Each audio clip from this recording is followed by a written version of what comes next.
Welcome back. We're sitting down with Governor Mark Sanford talking about his accomplishments in the past 8 years, and certainly, Governor, it's hard to not mention the change of pace, the change of course in June of '09 when you did come forth at the State House and made a confession about an affair. We've gotten a lot of comments from people on Facebook that say, look, right or wrong, the governor came forth, talked about it, disclosed as much as possible. And we respect him for coming forth and talking about that. We don't necessarily condone the actions. I think you've been your toughest critic. What would you say to the people out there who say, look, the biggest concern that we had was that there just wasn't the transfer of power, that there just wasn't the discussion of, I'm gone, you're in charge. If only he would have just been more transparent about that he was going to be out of the country, it might have been so much better for him. He might be at the top of his game still. What's your thought on that for people who might say that? I would say there's just a much more complex story behind the story on that front, and there were lines of communication, and a lot that got lost in the fray that came about during, that press conference and the events that ensued. And I'll just say that,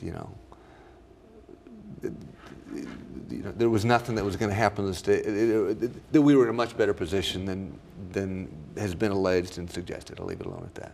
Better position than the media portrayed, maybe, per se. Again, there was a lot of fanfare going on at that time, and I understand that. Talk, if you can, about your thoughts before making that speech in the State House. Obviously, you put a lot of thought into things, and I think anybody would agree that it was a heartfelt apology to the state, to the nation, really, and internationally. I can't imagine, I don't think many people can imagine the difficulty of the situation that you were in, but also how you addressed it and how you were forthcoming and honest. And I think you'd said before this interview, you're pretty much an open book. When things are up on the table, you throw it out there, and I think a lot of people respect that. Do you feel like because of that character, you gained more respect maybe than you might have otherwise gotten? No, I mean, I get it that the normal course of those things is to give name, rank, and Social Security and walk off the stage. And one of my strengths and weaknesses as a political figure has always been that when my number's up or when the thought's out there, I'm going to throw it all out there.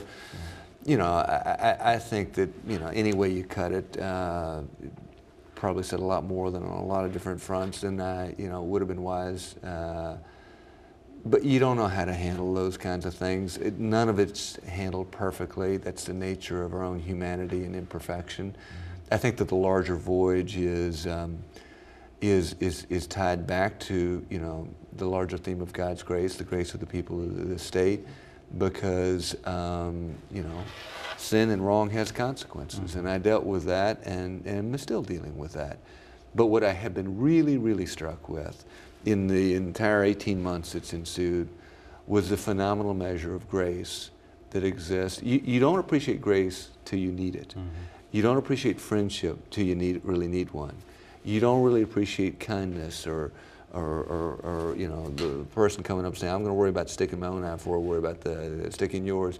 You don't appreciate those kinds of themes until you've been to a lowly chapter. And so what I would say is that the takeaway from that experience from my end has been everybody talks about Southern hospitality and Southern kindness. There's a phenomenal reservoir of human grace in this state, and I, for one, have been the recipient of it, and my life has been touched and changed in a variety of different levels as a consequence.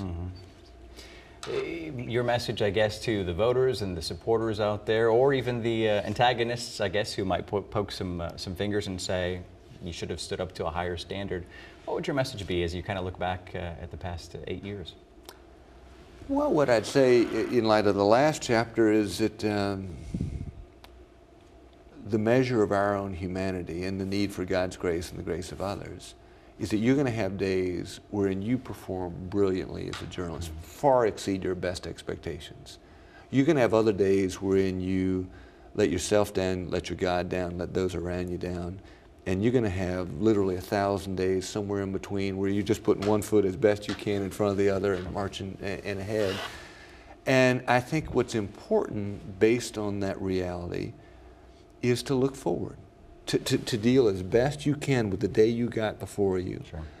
And while we should certainly learn from history and grow from it, not to spend your life looking backward on the might have, could have been, would have been, wish I had done, Monday afternoon quarterbacking yourself to say, but no, if you're alive, God's got a purpose for you in the day that you got. You don't yet have tomorrow, but how do you make the most of that day before you? And that's what we tried to do here over these last 18 months.